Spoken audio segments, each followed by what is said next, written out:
दोस्तों, आज हम एक खास मुलाकात लेकर आपके सामने हाजिर हैं।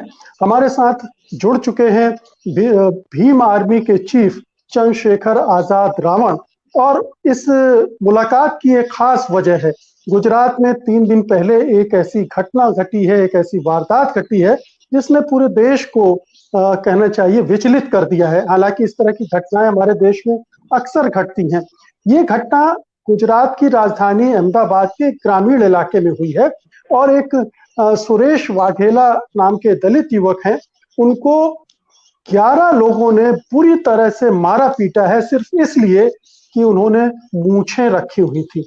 यानी इस देश में दलितों को अपने हिसाब से मूछें रखने की भी इजाजत नहीं देना चाहता है समाज का एक तबका। हम इस तरह की घटनाएं सुनते रहते हैं, कहीं भी दलितों के घोड़ी चढ़ने पर आपत्ति होती है। और कुछ समय पहले खबर आई थी तमिलनाडु में, तो एक दलित ने चूंकि अंगूठी पहन रखी थी तो उसकी उंगली ही काट दी गई थी। तो तमाम तरह से जीन्स पहन ले तो दिक्कत है, किसी दूसरी जाति में शादी कर ले तो दिक्कत है।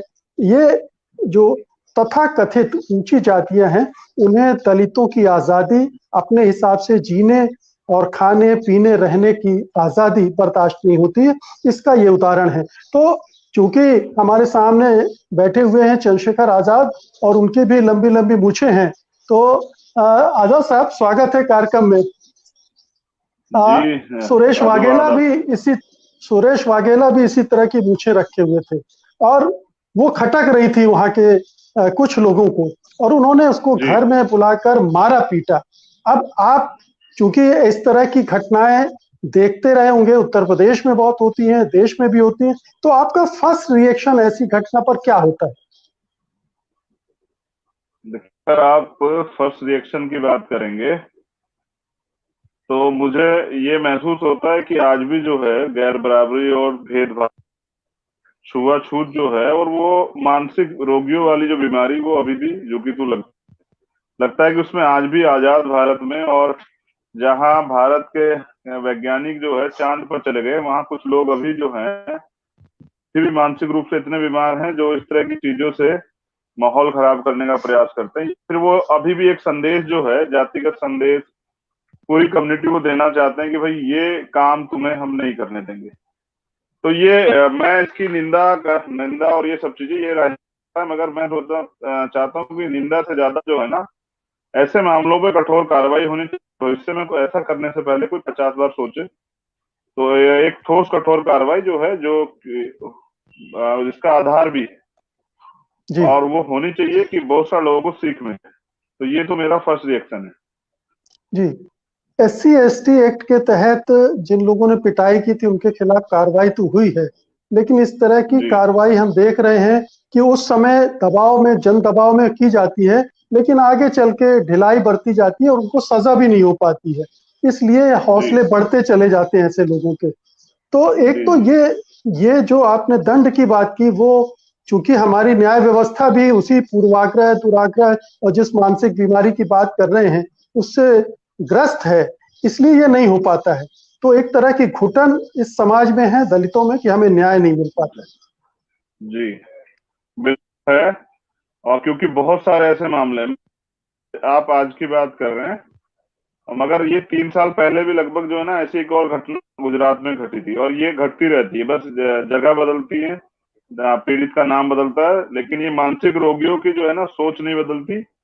और वो बेसिकली क्या है ना, वो एक वही वर्ग है जो लगातार जो इलेक्शन के समय जो है ना, इन दलितों को हिंदू होने पर गर्व करता है, और इलेक्शन के बाद जो है इनको पीट पीट के जो है पूरे सामाजिक रूप से संदेश देता है कि हम उच्च जाति के लोग हैं और आप निम्न जाति के।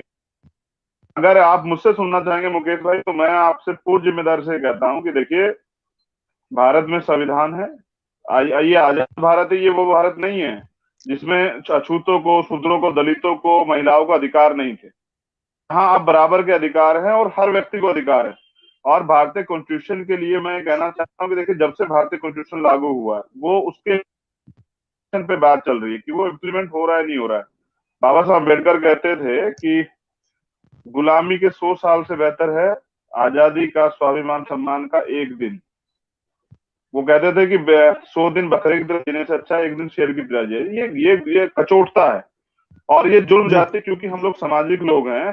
तो पूरे देश में या दुनिया में कहीं भी जब किसी वंचित वर्ग के व्यक्ति पे, किसी पे भी बिना उसकी गलती के इस तरह का सामाजिक अपमान जाता है, तो ये जो पूर्वाग्रह है, ये जी उसकी भेंट चढ़ता है। उसका खामियाजा जो है ना, फिर आंदोलन होते हैं, बहुत सारी चीजें होती हैं। अब मैं आपका ध्यान आकर्षित करता हूँ 2-3 चीजों पे।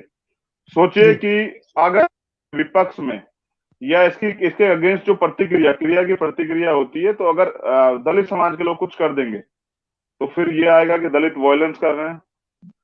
अब मुझे ऐसा लगता है कि ये ऐसा वायलेंस जो है, जब आदमी अपने अधिकारों के लिए लड़ेगा, क्योंकि कॉन्स्टिट्यूशन सेल्फ डिफेंस की आजादी देता है, तो फिर ये वायलेंस जो है मेरे सही है। जब आप अपने स्वाभिमान कर पा रहे हैं, तो जबकि कॉन्स्टिट्यूशन ने दिया है। पहली चीज तो ये है जी कि भारतीय संविधान को लोगों ने पढ़ा ही नहीं। ये आज भी कुछ लोग जो हैं 50 से पहले का जो संविधान था मनुस्मृति, उसके अनुसार चल रहे हैं। ये सोच भी वही संविधान है कि भाई इनको अगर पीट दोगे तो ये तो अच्छी बात है, इस पे तो अन्याय, इस पे कोई दंड नहीं मिलेगा। लेकिन जैसा आपने कहा कि भाई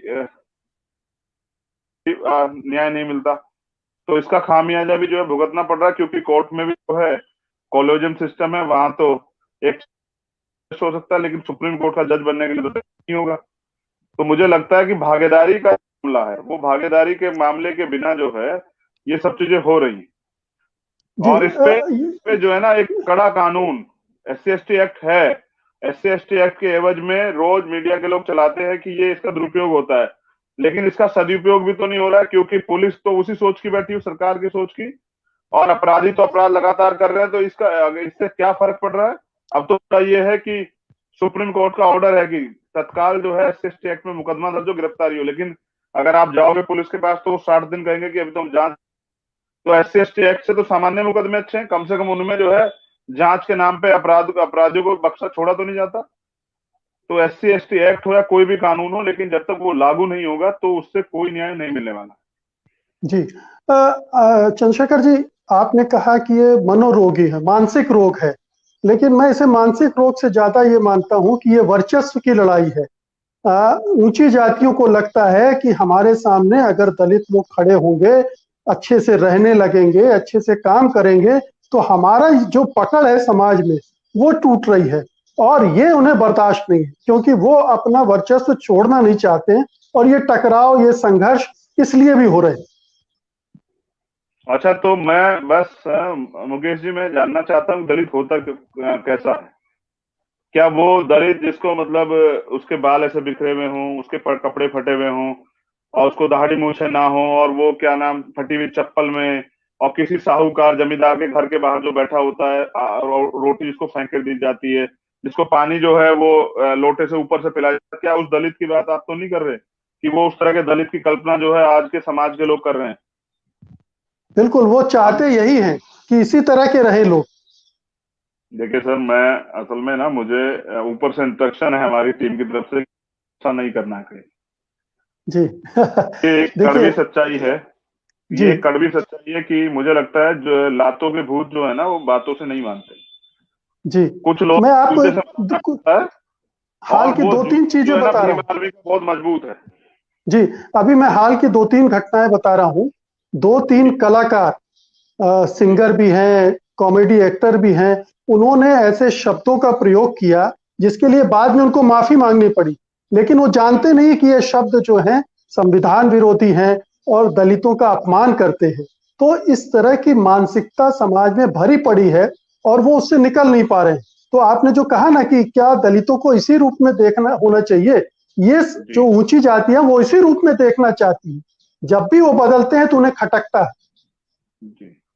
देखिए, पहली बात तो है ना, वो जो जिन कलाकारों की आप बात कर रहे हैं, तो मैं उनके बारे में इसलिए कुछ नहीं कहना चाहता कि वो तो जो है अपने अपने अपने जीवन में व्यस्त हैं, और वास्तविकता में उन्हें तो शायद वो ऐसा नहीं करते। लेकिन अगर कुछ लोग जानबूझ के ऐसा कर रहे हैं, तो फिर उन्हीं के लिए तो कानून कि भविष्य में दोबारा कोई ऐसा ना करे, उन पर सख्त कार्रवाई हो। हम गलतियों को ज्यादा लंबे समय तक नजरअंदाज करते रहेंगे, तो मुझे लगता है, दोबारा दूसरे शब्दों में समझाता हूँ, अगर इस पे ठोस कार्रवाई नहीं होगी तो इसका मतलब ये नहीं कि अपराध कम हो जाएगा। अपराधी का हौसला बढ़ेगा और अपराध बढ़ेगा। अगर मुनमुन दत्ता पे कार्रवाई हो जाती तो मुझे लग रहा है कि वो जो चौधरी नाम की दूसरी जो हमारी जो कलाकार थी वो शायद ऐसी बात नहीं कहती। लेकिन एक चीज स्पेशली बता रहा हूँ मुकेश जी, जी लोग एक नौजवान को पकड़ के पीट देते हैं और अपने आप को जी बलशाली समझते हैं और अपने अपने आप में गौरवान्वित महसूस करते हैं कि हमने पीट दिया है। और अगर तुम इतने बलवान हो सर तो फिर अकेले अकेले, और अकेले लड़के जो है साबित बलवान हो। भीड़ में तो सर, भीड़ भीड़ में शिकार करके अगर आप ये सोचते हैं कि आपने जो है बहुत बड़ा काम कर दिया है, तो इस पे तो मैं ये कहना चाहूंगा कि ये तो समय, लेकिन दलित जो है वो बदला लेने की नीयत से नहीं कर रहे हैं देश में काम। वो तो एक अच्छा स्वस्थ भारत चाहते हैं, एक अच्छी स्वस्थ सोच का भारत। तो वो तो बदलाव के लिए काम कर रहे हैं, लगातार वो प्रयास कर रहे हैं कि जितने संसाधन उनको मिले हैं उसके दम पे वो एजुकेशन लें, बिजनेस करें, अधिकारी कर्मचारी बने, डॉक्टर बने, जिनके देश के विकास में भागीदारी करें और अपने सोसाइटी को भी थोड़ा सा डेवलप करें। इकोनॉमिक जो जी है सशक्तिकरण की तरफ वो लोग बढ़ रहे हैं और वो प्रयास कर रहे हैं। वो अपनी सोशल जो लंबे समय से, जिसको दूर सरकार ने नहीं किया, जिसको सरकार ने बिल्कुल दूर नहीं किया, उनकी आर्थिक स्थिति बदलने के लिए सरकार ने कोई इतना ठोस कदम नहीं उठाया। मैं तो जानता हूं जो पैसा उनके नाम का आता है वो पैसा पता बहुत सारी जगह लगता है, या वो पैसा वापस चला जाता है, उनके पे खर्च नहीं होता है। तो क्योंकि वो नहीं चाहते ना, अच्छा सोचिए, जो लोग दलितों के चेहरे पे मुंह से नहीं देखना चाहते, दलित समाज को उसके बराबर के अधिकार दे, क्या वो सूरज वाघेला को वो चेयर पे बैठ उसको अधिकार, उसको उसके साथ जो है बैठ के काम करना पसंद करेंगे? क्या वो सूरज वाघेला के साथ जो है, सूरज वाघेला है उनका नाम, जी क्या सुरेश सूरज वाघेला। सुरेश सुरेश वाघेला के वाघेला। साथ क्या वो सुरेश वाघेला के साथ जो है अच्छे संबंध, जो है भाईचारे के संबंध स्थापित कर सकते हैं? बिल्कुल नहीं कर सकते। और मैं दो चीजों पे आपका ध्यान आकर्षित करता हूँ। मैं अभी उत्तराखंड में हूँ, जी पिछले 2-3 दिन से उत्तराखंड में काम कर रहा हूँ। एक जगह यहाँ पे कोल्टा, बस मैं आपका ध्यान इसलिए आकर्षित कर रहा हूँ कि सत्य हिंदी .com जो इसके फॉलोवर्स हैं और जो इसको सुनने वाले लोग हैं वो बहुत इंटेलेक्चुअल लोग हैं और उनको देश में क्या क्या होता है वो पता होना चाहिए। मैं जी उत्तराखंड में था, एक यहाँ कोल्टा हत्याकांड के नाम की घटना है। हुआ ये था, डोला पालकी, मतलब दलित जो है अछूत पालकी से नहीं जा सकता था। तो कुछ कुछ जी लोगों ने ये पालकी से जाना जो है वो ये प्रयास किया। तो गांव के स्वर्ण जाति के लोगों ने इसके विरोध में जो है उनके खिलाफ जो है एक पंचायत कर दी। तो वो डर की वजह से सब लोग जो बारात में गए थे वो एक घर में जो है छिप गए आके। तो ऊपर से वो घर जो है बंद कर दिया, अंदर से तो उन्होंने बंद किया था डर की वजह से, और जी ऊपर से उस घर को, उसके ऊपर की छत जो है वो हटा के, कच्चे मकान जो है पहाड़ी क्षेत्र में वंचित वर्ग के लोगों पे, तो कहते हो अभी आर्थिक स्थिति ज्यादा अच्छी है तो यही हाल है। जी बताते हैं कि चीड़ का और ये बहुत सारा केरोसिन वगैरह डाल के उसमें आग लगा दी और 14 लोग जिंदा जला दिए। उसमें जिंदा जल के मरे। 3 दिन जी तक किसी ने उस लाश को भी नहीं बाहर निकाला। उस समय की जो वहां से आवाज उठाई, कुछ लोगों ने प्रयास किया, तब जाके लोकल प्रशासन ने, तब जाके 3 दिन बाद वो शव बाहर निकाले। जी हम किससे न्याय मांगे? इस प्रशासन से जी जो सरकार का गुलाम है, इस एडमिनिस्ट्रेशन जो सरकार का गुलाम है, किससे न्याय मांगे? कौन सा आयोग? आयोग में आज आप हालात देख लीजिए, आयोग को तो पावर ही नहीं है, एसएसटी आयोग को। वो तो जो है सिर्फ और सिर्फ इन्होंने कुछ पद बना रखे हैं दलितों को खुश करने के लिए। आयोग को इतनी पावर नहीं है कि अधिकारी कर्मचारी को सस्पेंड कर दें। तो यहाँ दलित जो है इन मानसिक रोगियों के अत्याचार का शिकार हो रहा है, और वो अपनी हक के लिए बात करने जाता है तो फिर वो नक्सली, माओवादी और तमाम तरह की वायलेंस और तमाम तरह का वो चंद्रशेखर और पता नहीं क्या क्या उसको करके फिर उसको जेल में डाला जी जाता है, उस पर रासुका लगाई जाती है अन्याय के नाम पे उसके परिवार को। एक एक और मामला सर, आपने अगर सुना हो मुकेश जी, कल ही मुझे जी किसी एक बहन ने ट्वीट किया कि मेरा नाम ये है और मैं ब्राह्मण जाति से हूँ, और मैंने एक चमार जाति के लड़के से शादी की है, और मेरे पिताजी और पुलिस मिलके जो है ना, उन्होंने मुकदमा दिया। हम लोग बालिग हैं, हम भैया साथ रहना चाहते हैं, लेकिन उन्होंने मुकदमा दर्ज कर दिया है। और वो उस बच्ची का बयान था, ऑन रिकॉर्ड है मेरे पास, कि जी भैया जी पुलिस उनके साथ मिली हुई है, पुलिस किसी तरह से हमें वहां ले जाना चाहती है, और अगर हम वहां जाएंगे तो हमारी हत्या हो जाएगी। हम आजाद भारत में हैं सर, जी 71 साल हो गए हैं। एक पढ़ी लिखी और जो बालिग बेटी है, बहन है, वो अपने लिए वर नहीं चुन सकती, और हम यहाँ कहते हैं कि देश में तो दलितों पे कहाँ अत्याचार हो, तो यहाँ समानता है, यहाँ तो सब अच्छा है, यहाँ कुछ भी अच्छा नहीं। अगर हम आज सुरक्षा तो अपने दम पे सुरक्षित हैं, ना कि सरकार की दया पे। और मैं पिछले, आप देखिए, अभी एक मामला आपके संज्ञान में होगा सर कि जी इसमें राजस्थान में बस प्रदेश के नाम बदल रहे हैं। मैं उत्तराखंड गया अभी, अब एक 70 साल में पहली बार कोई दूल्हा जो है घोड़ी चढ़ा जी सर, आजाद भारत में हम। और भाईचारा और जी तमाम चीजों पे बात होती है। वो क्योंकि वो इसलिए चढ़ा क्योंकि हिमालय से जुड़ा लड़का।